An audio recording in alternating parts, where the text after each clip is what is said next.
Dieu de grâce, loué soit le Dieu de compassion. Amen.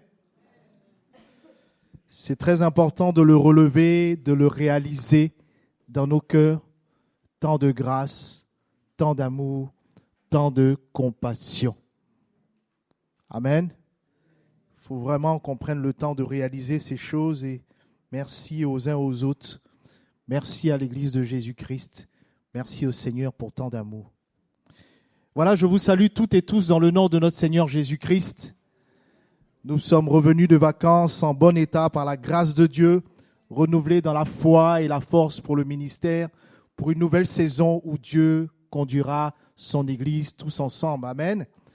Je profite de ces temps pour transmettre les salutations de nos églises sœurs que j'ai eu l'occasion de visiter et pour certaines de prêcher, d'apporter la bonne nouvelle de notre Seigneur Jésus-Christ. Donc je vous apporte les salutations de l'assemblée sœur de Romilly-sur-Seine. Donc c'est de cette assemblée-là que nous venons.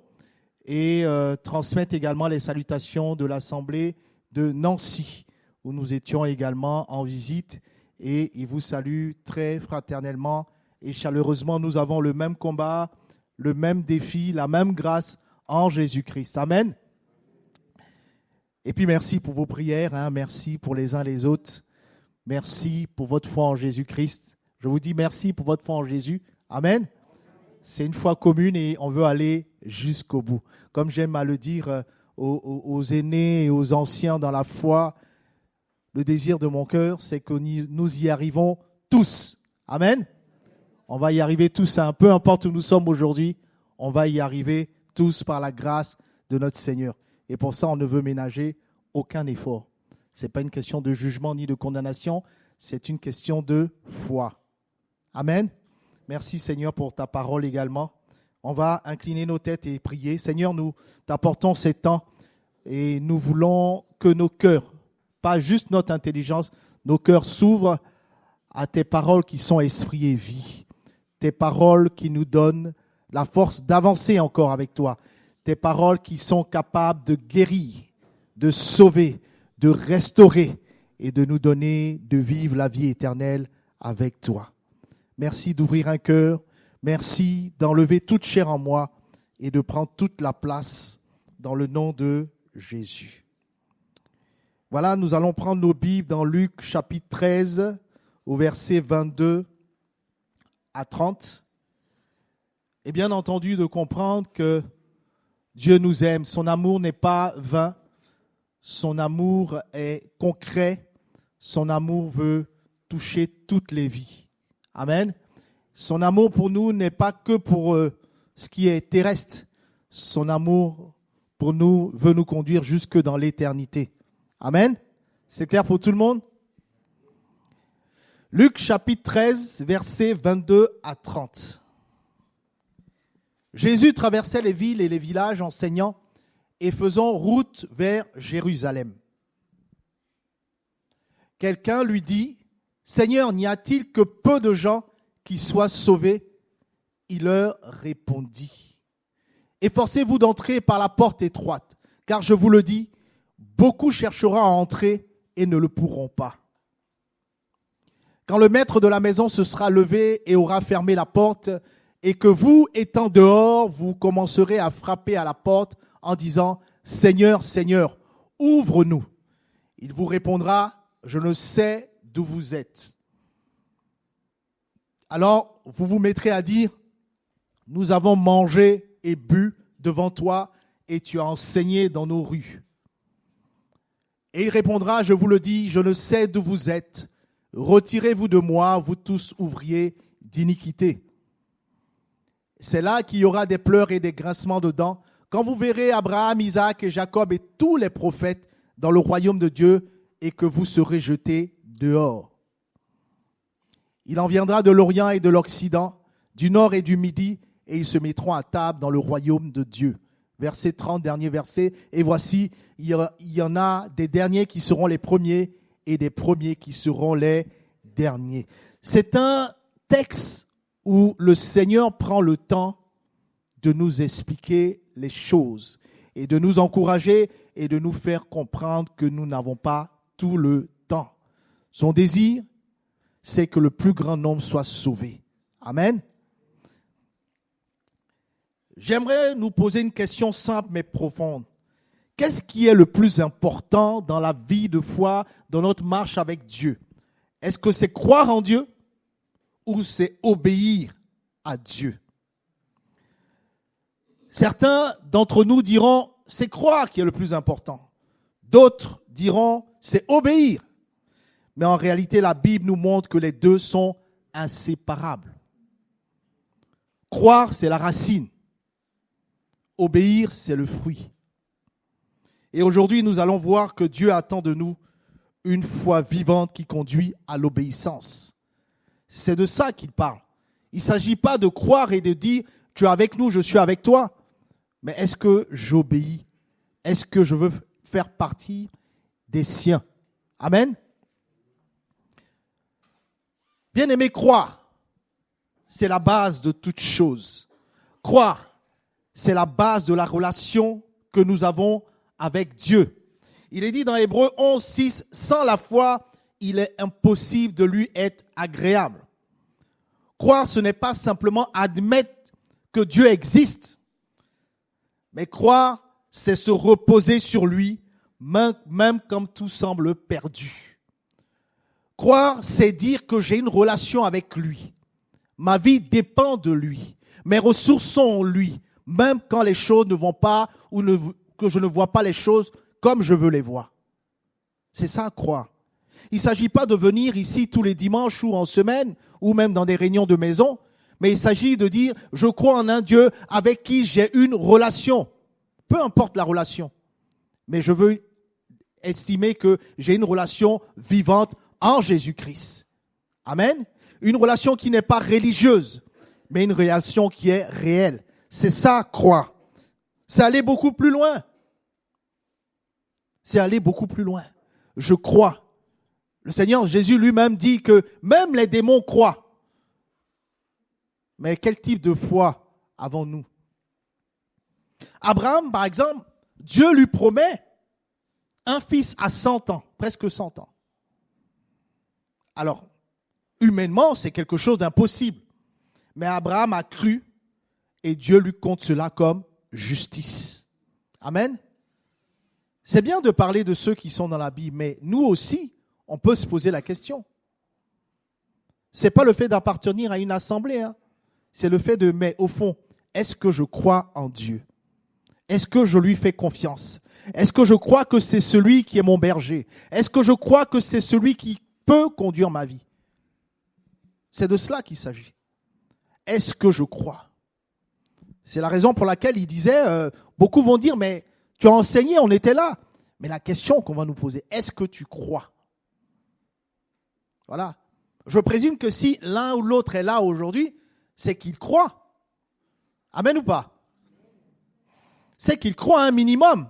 Mais le Seigneur nous appelle à aller beaucoup plus loin. Le message qui nous a été transmis, mais fais-moi confiance.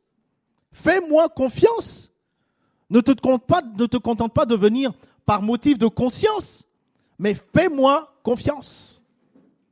Si tu es là, c'est parce que tu as besoin de moi. Du moins, tu l'estimes. Mais va jusqu'au bout. Amen. C'est ça, croire. C'est dire, Dieu, j'ai besoin de toi dans cette relation. Dans ma vie, j'ai besoin que tu sois avec moi. Et chacun de nous, et vous, est-ce que tu as déjà cru à une promesse de Dieu alors que tout semblait fermé devant toi? Est-ce qu'aujourd'hui, tu décides de faire confiance à Dieu pour conduire ta vie? Pas comme toi tu veux. Parce que, je ne sais pas pour vous, mais moi, depuis bien longtemps, j'ai compris que ma vie, je ne pouvais pas la conduire moi-même. Et si tant est que je le faisais mal. Il a fallu qu'il vienne et qu'il me dise, laisse-moi prendre les rênes. Amen. C'est ça la vie du croyant. C'est ça celui qui marche en Jésus-Christ.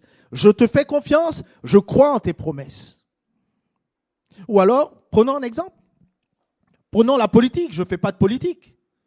Mais depuis combien d'années on a confié le destin de notre pays à des politiques? Ça va mieux? Ça va aller mieux? On leur fait confiance. Hein. Tous autant qu'ils sont. Hein. On laisse les politiques nous-mêmes, ou du moins nos familles, nos parents. On a tout tenté. Mais le seul qui est digne, le seul qui est capable, c'est Dieu. Amen. Et le croyant dit à notre génération que moi, je suis croyant parce que j'ai un Dieu qui conduit ma vie. Amen. Celui qui croit, c'est à ce niveau-là que Dieu veut nous conduire. Amen. Croire, c'est le premier pas vers Dieu. Amen. Sans foi, il n'y a pas de relation avec Dieu. Sans foi, il n'y a pas de relation.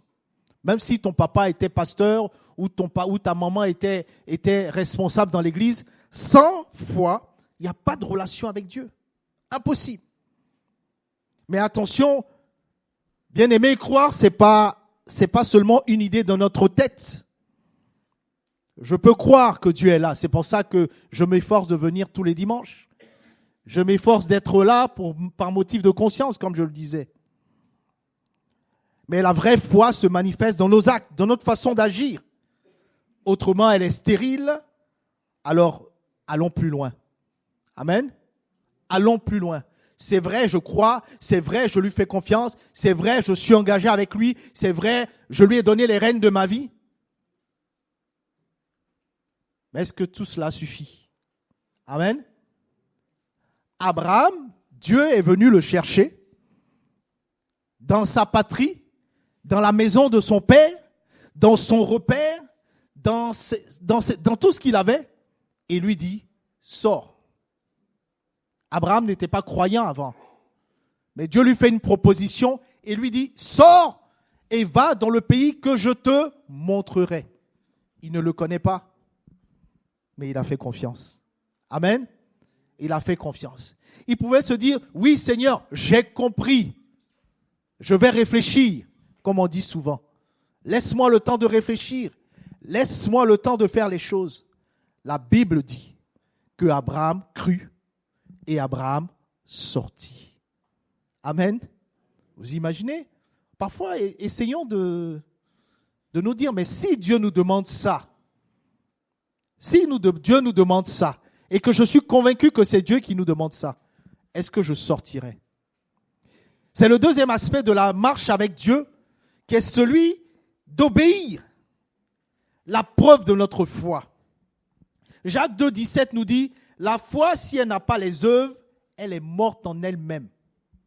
Donc je dis que je crois. Quelle est la preuve que je crois? Amen. Qu'est-ce qui dit que je crois? Abraham, ce qu'il dit qu'il croit, c'est qu'il est sorti. Alors qu'il ne connaissait pas qui l'appelle et où on l'envoie. Amen. Est-ce que je parle à quelqu'un ce matin? La foi, bien aimé, c'est le produit de l'obéissance. Pardon, je reprends. La véritable foi automatique, elle produit l'obéissance. Autrement, elle n'existe pas. Amen. Je reprends. La foi, quand elle est véritable, elle produit quoi? L'obéissance. Seigneur, non pas ma volonté, mais la tienne. Non pas ma volonté, la tienne. Donc, il décide d'obéir à celui en qui il croit.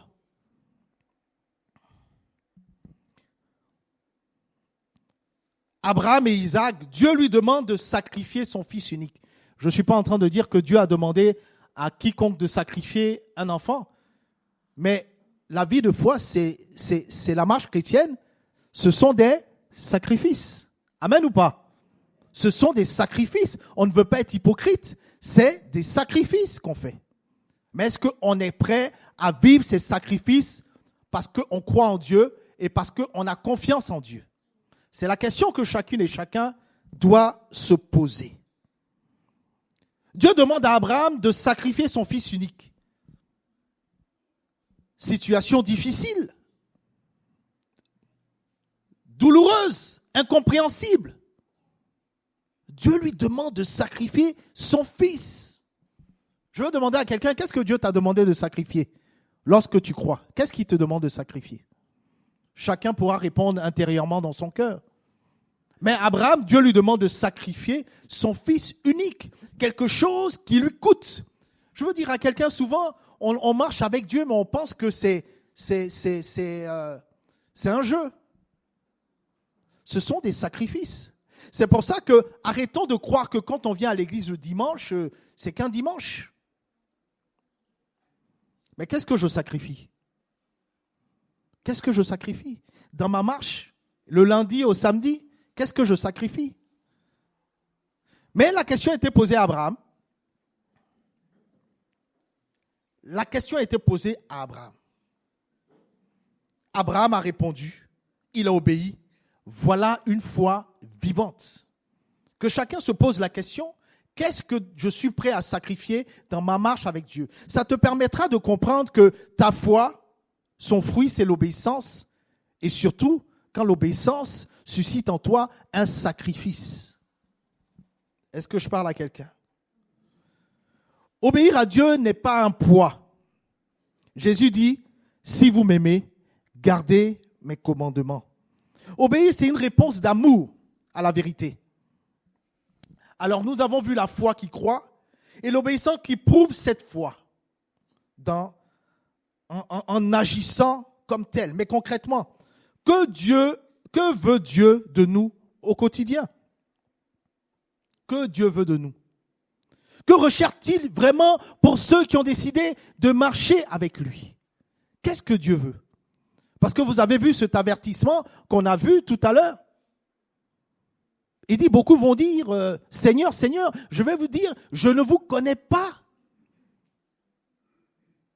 On pourrait dire, mais tu as prêché, on était là, on était ensemble, on a vécu ta présence lorsqu'on venait au culte à Bar-le-Duc. Il va dire, je ne vous ai jamais connu. Tout simplement parce que le Seigneur veut que notre foi soit cohérente et aille jusqu'au bout dans l'obéissance. Non pas une obligation, mais un acte d'amour. Est-ce que vous êtes avec moi ou beaucoup ont décroché? Vous êtes avec moi? Il nous appelle à croire, mais à aller loin, à obéir dans un acte d'amour. C'est ce que Dieu attend de nous.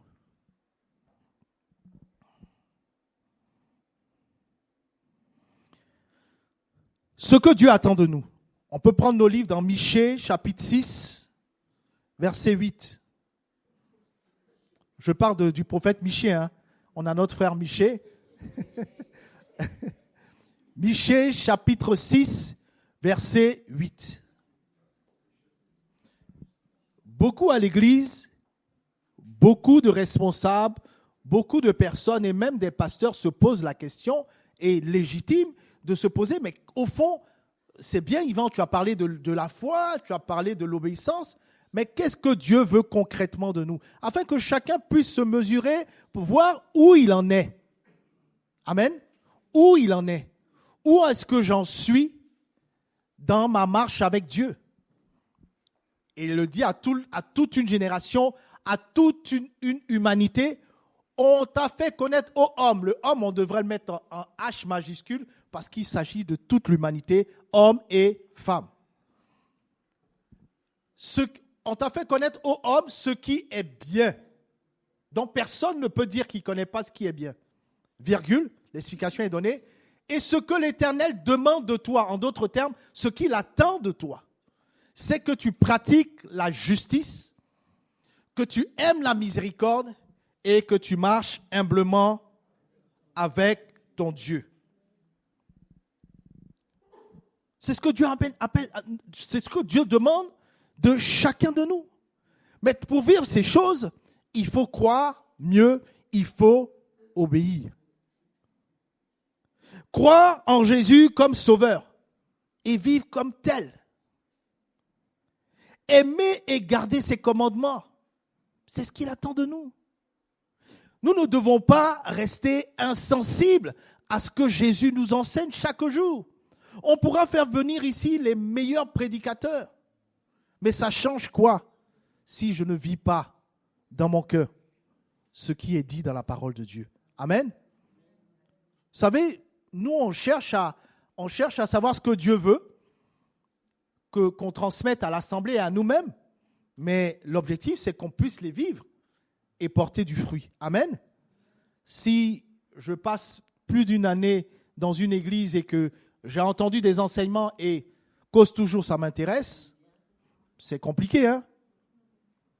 Je suis allé dans une assemblée où j'ai prêché, après les gens ont commencé à applaudir. Je n'ai pas besoin d'applaudissements, moi.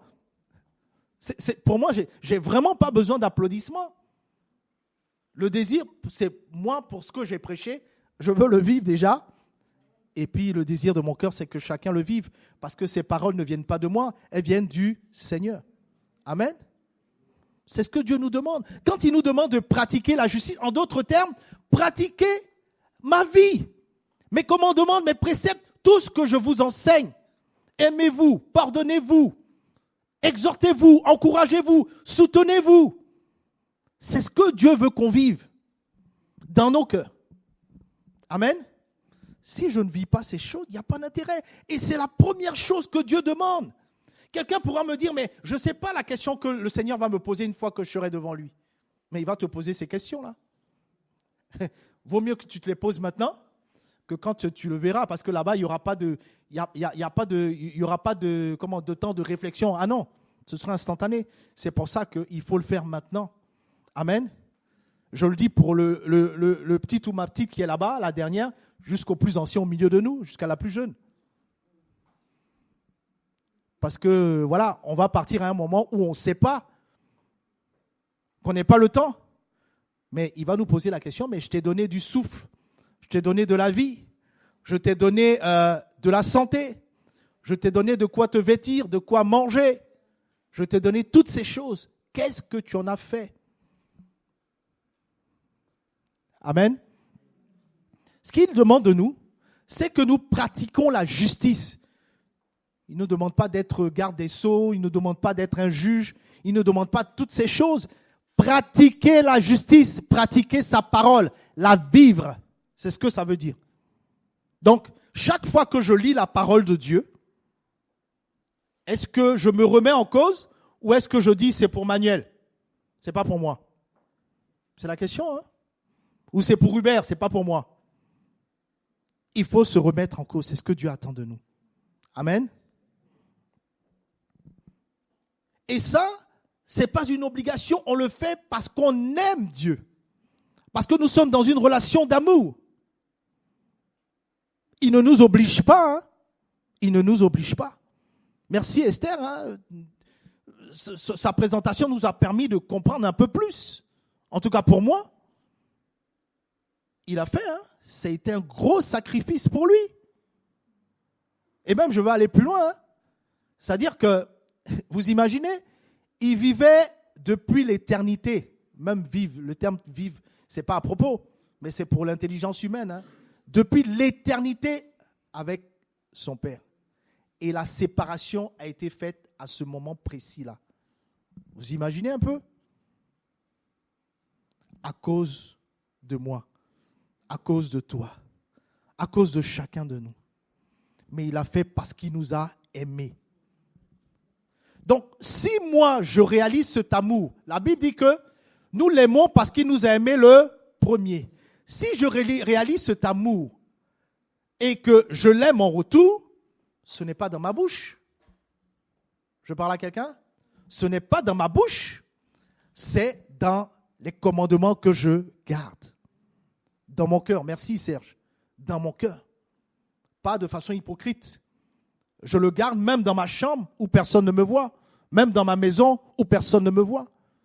Mais je le garde dans mon cœur pour que cela produise du fruit. Amen. Ensuite, il nous demande que nous marchons humblement avec lui chaque jour. Amen. Même si on avait dit de toi que tu étais quelqu'un de bien, dans tes 20 dernières, chaque jour est un défi. Chaque jour, Seigneur. Je ne sais pas pour vous, mais c'est bien de se dire chaque jour, mais Seigneur, c'est vrai, j'ai fait le bien du lundi au vendredi et le samedi, j'ai fait une bêtise. Je te demande pardon, je veux me relever et avancer avec toi. Chaque jour, avancer humblement. Parce que je ne suis pas dans une course, dans une comparaison avec Annie. Annie, tu vis bien, le pasteur, il vit mal. C'est pas de ça qu'il s'agit. Humblement, c'est-à-dire que chacun se met devant la parole de Dieu. Chacun s'interroge sur sa vie, pas sur les autres. Regardez Annie, elle vit bien, c'est une modèle. Mais regarde le pasteur, comment il est hypocrite. C'est pas comme ça que Dieu juge les choses. Il va juger chacun en fonction de nous-mêmes. Amen. Les rapports qu'on a entre nous permettent de savoir où nous en sommes personnellement. C'est une information pour nous. C'est pas une information qu'on va donner pour dire voilà, Annie elle est bien, Yvan n'est pas bien. Non. Je sais pas si je parle à quelqu'un. Amen. L'Église doit changer cette façon, cette mentalité de croire qu'on se compare les uns avec les autres. Non, on est censé s'encourager. S'encourager, c'est pas se condamner. S'encourager n'est pas se juger. S'encourager, c'est pour dire, mais relève-toi, on doit y aller ensemble. On veut arriver ensemble. Amen. Si la plus jeune en face de moi, Bernadette, c'est pour qu'elle se réveille. Hein. Si, t'es réveillé? D'accord. Si elle estime que Yvan a mal agi, qu'est-ce qu'elle fait? Ah non, non, t'as pas bien agi. Elle va pas se contenter de dire ça, elle va prier pour qu'il se relève. Si moi je vois que Bernadette est dans une situation difficile, et d'autant plus, encore plus grand, parce que c'est mon rôle, c'est mon devoir d'encourager. Amen. Je vais prier, je vais l'encourager. Amen. Qu'est-ce que je gagne à ce qu'elle soit basse? L'Église, c'est une armée du Seigneur. Qu'est-ce que j'ai à gagner à tirer sur quelqu'un qui est déjà blessé? Non. Seigneur, tu l'aimes. On l'a vu ce matin. Tu l'aimes. Et pour lui, tu as versé ton sang. Et je veux me réjouir de sa chute. Répondez-moi, oui ou non? Qu'il s'agisse de moi, qu'il s'agisse de chacun de nous, Dieu nous aime tous. Amen. Et marcher humblement, c'est simplement de se dire, mais Seigneur, je veux y arriver. Je vais y arriver pour moi et je veux que nous y arrivons. Humblement, c'est-à-dire, je pense à moi, je pense aux autres. Et je ne dis pas, ah non, moi, vous imaginez, vous connaissez l'histoire du publicain qui disait, ah non, moi, je ne suis pas comme lui. Là. Moi, je jeûne, hein, moi, je paye ma dîme, je paye mes offrandes, je fais ceci, je fais cela. Il n'est pas justifié par Dieu, hein, lui. Marcher humblement, c'est de penser à soi, son cœur, la parole et l'amour pour les autres. Amen. C'est ça, marcher humblement. Et c'est ce que Dieu nous demande. Ensuite, il dit que tu aimes la miséricorde. La Bible nous dit, et pour ça, je veux que ce soit clair, ne vous laissez pas influencer par des théologies, des doctrines. Que tu aimes la miséricorde. La Bible dit dans le Notre Père, il dit, pardonne-nous nos offenses comme nous à ceux qui nous ont faussés. Est-ce que Dieu met des conditions? Ah non, non, non. Si Annie, elle ne m'a pas présenté ses excuses, je ne lui pardonne pas. Oui, mais c'est ce qu'on fait, on rigole, mais c'est ce qu'on fait trop souvent. Dieu ne nous demande pas de conditions. Dieu nous pardonne. Et même, il a compassion.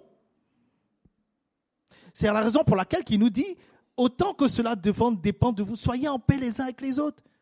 Je ne sais pas pour vous, mais moi, ça ne me coûte rien de demander pardon. Ça ne me coûte rien. Que j'ai raison, que j'ai tort, pourvu qu'il y ait la paix. Mais je regarde aussi mon cœur. Hein. Même si on m'a blessé. Même si on m'a blessé, je regarde mon cœur. Seigneur, j'ai besoin de ta grâce. C'est toi qui juges. C'est toi qui juges. Et toi, tu ne te trompes pas dans ton jugement. Moi, je peux me tromper dans mon jugement. Même quand je suis en problème avec quelqu'un en face de moi. Amen. Donc, aimer la miséricorde, c'est-à-dire aimer pardonner. Aimer la paix. Aimer l'amour. Aimer le lien entre nous. Ah, bien-aimé, c'est la mesure du jugement de Dieu. Hein. Ce n'est pas le mien, ce n'est pas celui de l'Église, ce n'est pas celui des assemblées de Dieu, ce n'est pas celui d'un collège de pasteurs, c'est la mesure. Aimer la miséricorde. Alors, je pose la question à quelqu'un. Est-ce que quelqu'un ici se demande, alors, nous sommes le 31 août. Le Seigneur m'a accordé la miséricorde 10 fois depuis le 1er août. Oui ou pas? Et il accorde tous les jours. Donc c'est indécent de demander à Dieu, mais combien de fois je dois pardonner à Bernadette qui me crée des problèmes tous les jours? C'est un exemple, hein? Vous avez bien compris. Combien de fois? Combien de fois? Tout le temps. Toutes les fois qu'elle m'agace, toutes les fois qu'elle m'embête, je dois lui pardonner. Vous rigolez, mais c'est ce qu'il dit, hein? Et nous, on pose des questions. Tant que Patrice n'est pas venu me demander pardon, moi, Patrice, je ne veux plus entendre parler de lui. Vous imaginez? Parfois, c'est des comportements comme ça qu'on a. Hein?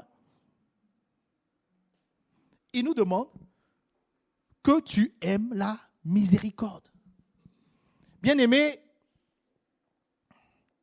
mes frères et sœurs, après avoir entendu cela, nous devons nous examiner les uns les autres. Mais nous examiner d'abord nous-mêmes. Sommes-nous de ceux qui croient sans obéir ou de ceux qui obéissent par habitude mais sans foi? Le Seigneur jugera. Ou bien sommes-nous de ceux qui croient et obéissent par amour? C'est par amour pour Dieu que je fais ça. Aujourd'hui, Dieu nous invite à une foi authentique qui s'exprime dans l'obéissance. Peut-être que tu as cru, mais tu as du mal à obéir. Peut-être que tu obéis, mais ton cœur a perdu la foi.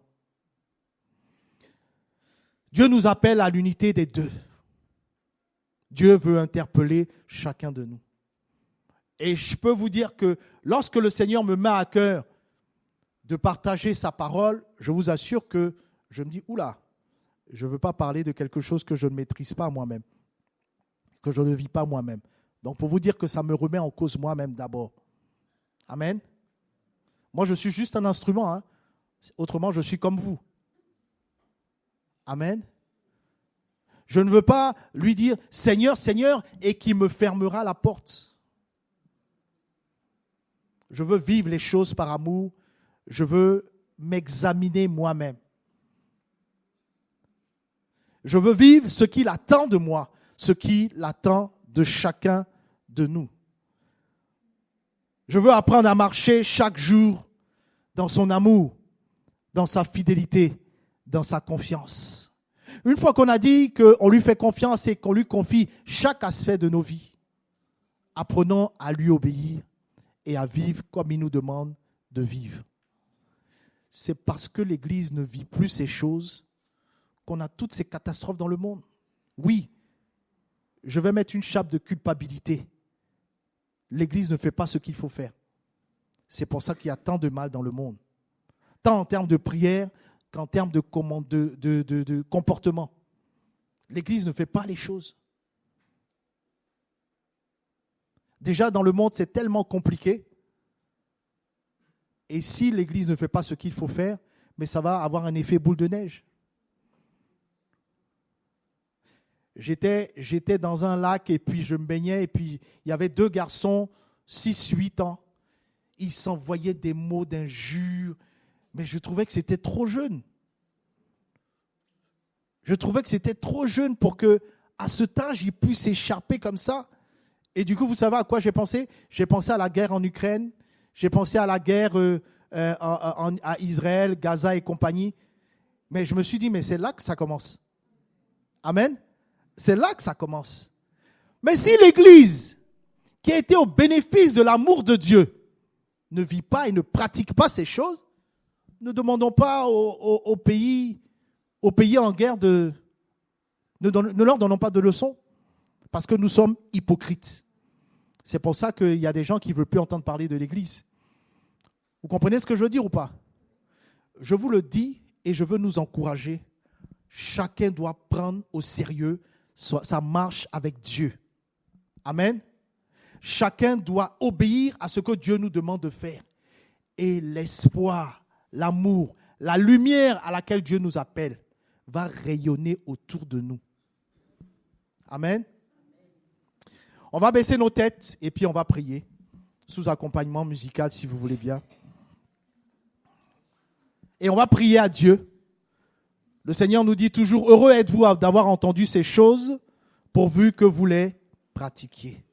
Mais je veux reconnaître que ce n'est pas facile. Tout ce que Dieu me demande de faire, je pense que c'est pareil pour vous. Tout ce que Dieu attend de moi, ce n'est pas facile. Parfois, ce sont des luttes, ce sont des combats, parfois d'incrédulité, parfois de mise en pratique de la parole, de pratique de la justice. C'est très compliqué. Et on veut être honnête là-dessus. Mais nous avons un Dieu d'amour. Amen. Un Dieu de compassion. Un Dieu de paix. Un Dieu qui veut aller à notre rythme. Un Dieu qui veut nous accompagner jusqu'au bout. Il a versé son sang, c'est pour montrer qu'il est déterminé à nous conduire jusque dans l'éternité. Alors ce matin, alors que j'entends ces paroles, je veux dire, Seigneur, je veux pratiquer la justice. Tu connais ma vie mieux que quiconque. Que chacun s'examine lui-même. Pas ce que je montre aux autres, mais mon cœur. Tu le connais, tu le vois. J'ai besoin de ta grâce. Il y a des choses que je veux pardonner. Il y a des choses que je veux abandonner. Mais je n'en ai pas la force. Mais je vais être honnête devant toi ce matin. J'ai besoin de ta grâce. Ta grâce m'a pardonné. Ta grâce m'a justifié. Ta grâce m'a libéré. Ta grâce est encore là par le Saint-Esprit. Et elle veut agir dans nos cœurs et dans nos vies. Seigneur, on a besoin de ta grâce. Tu es là aujourd'hui, tu as entendu ces paroles. Tu as le désir d'aller plus loin, mais tu ne peux pas. Lève ta main et baisse-la aussitôt, on va prier pour toi. L'Église, c'est le corps de Christ. La Bible dit qu'il la sanctifie par la parole. Il veut l'encourager, la fortifier par la parole. Si tu as besoin, si tu as envie de pratiquer la justice, d'aller un peu plus loin, d'obéir au commandement de Dieu, mais que tu n'en as pas la force morale, la force physique, lève ta main là où tu es. Ce n'est pas pour montrer à qui que ce soit. Dieu te voit. Tu peux la baisser, tu peux la rabaisser aussitôt. Dieu te voit. Et l'Église va prier. Oui, je t'ai vu. Tu peux baisser ta main. Parce que le désir de Dieu, c'est pas d'être un dictateur pour nous. C'est un père aimant. Alléluia. Il voit nos faiblesses. La Bible dit que ce sont nos limites dont il s'est chargé. Nos incapacités. Nos péchés. Mais il veut nous aider. Tu peux baisser ta main, je t'ai vu. On va prier. Dans un premier temps, Seigneur, nous te bénissons. Nous nous tournons vers toi. Nos yeux sont sur toi pour tous ces bien-aimés qui ont levé la main. Tu les as vus. Seigneur, tu es un Père tellement aimant. Et tu nous dis ce matin que tu veux que nous pratiquions la justice. Que nous obéissions à tes commandements. Tu connais leur vie mieux que moi-même. Moi, je parle de ce que je ne connais pas. Mais toi, tu connais. Tu les as vus tous. Tu as vu le secret de leur cœur. Le Dieu de compassion, c'est toi en Jésus-Christ. Tu t'es donné. Mais c'est toi qui mets en nous le vouloir et le faire. La force d'aimer au point de faire. Comme tu as donné cette force à Abraham, qui a pu donner ce qu'il avait de plus cher. Aide tous ces amis-là dans le secret de leur cœur. Aide-les dans leur foi afin de pouvoir avancer avec toi. Seigneur, tu es le seul capable de nous donner cette force. Tu es le seul capable de nous donner l'amour de pratiquer la justice, de le vivre pour ton honneur et ta gloire. Seigneur, nous avons besoin de toi également, que tu nous aides à aimer la miséricorde. Seigneur, tu connais nos vies, tu connais nos rapports, les rapports humains très compliqués, même jusque dans l'Église. Mais Seigneur, aide-nous, ouvre nos yeux, donne-nous de réaliser toutes les fois où tu nous accordes ta miséricorde. Seigneur, aide-nous. Je vais faire un deuxième appel. Tu as des problèmes relationnels et c'est très difficile pour toi. Tu ne sais pas comment accorder la miséricorde parce que le conflit est allé tellement loin. Tu es au milieu de nous ce matin, lève la main et baisse-la. Le Seigneur t'entend, il va te donner la force. Il va te donner la force. Il va te donner la force. Je t'ai vu, tu peux baisser la main, je t'ai vu, tu peux baisser la main. La Bible nous dit clairement que Dieu nous a aimés alors que nous étions ennemis de Dieu. Il a eu la force de nous pardonner. Il va te donner la force de pardonner. Alléluia. Il va te donner la force par le Saint-Esprit de pardonner dans ton cœur. Il va te donner la grâce de pardonner, de pacifier ces rapports. Mais ce qu'il apprécie ce matin, c'est que tu lui ouvres ton cœur pour dire « Seigneur, j'ai besoin de toi. J'ai besoin de toi pour aimer la miséricorde. Oui, je t'ai vu, tu peux baisser ta main. Par l'onction du Saint-Esprit, il va te visiter ce matin. Et il le fait déjà par la puissance du Saint-Esprit. Il nous demande aussi de marcher humblement avec lui. C'est tellement facile aujourd'hui dans ce monde d'être rempli d'orgueil, de hausser les épaules pour dire je connais Dieu, je connais Dieu. Mais Seigneur, personne ne te connaît. Aide les chrétiens que nous sommes, aide les croyants que nous sommes à marcher humblement avec toi. Lorsque nous tombons, de dire Seigneur, aide-moi pour nous relever. C'est pour cette raison que tu as dit 7 fois le juste tombe. Mais Seigneur, c'est toi qui le relèves. Le juste, c'est toi, c'est moi. On va prier, demander au Seigneur parce que je pense que cela concerne tout le monde. Seigneur, on a besoin de ta grâce. On a besoin de ta force. On a besoin d'être humble. Parce que même, Seigneur, mon Dieu, même pour nous, les prédicateurs et parfois les serviteurs, lorsqu'on a accompli un miracle, Dieu s'est servi de nos mains, on hausse les épaules, mais aide-nous à être humbles. La Bible nous a dit clairement tout à l'heure, les premiers seront les derniers seront les premiers. À cet effet, aide-nous à marcher humblement avec toi. Pas à pas, avec confiance. Ça peut nous arriver de tomber, ça peut nous arriver de chuter, mais donne-nous la force de nous relever et de toujours à lever les yeux vers toi. Le Dieu saint, le seul juste et le seul parfait, c'est toi. On a besoin de ta grâce.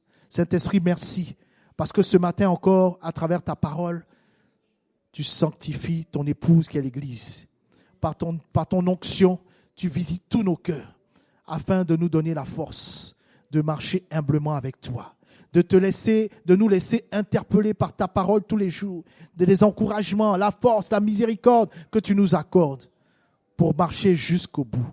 On a besoin de ta grâce. Tu le fais tellement bien. La Bible dit que tu le fais à merveille. Tu allais de lieu en lieu faisant du bien. Et ce matin, à travers ta parole, tu nous fais beaucoup de bien. Et merci de ce que, à ton seul nom soit la gloire dans nos vies, dans notre marche avec toi, dans notre foi, dans l'obéissance à ta parole et dans tout ce que tu fais avec nous tous les jours jusqu'à ce que tu reviennes nous chercher dans le nom de Jésus. Amen.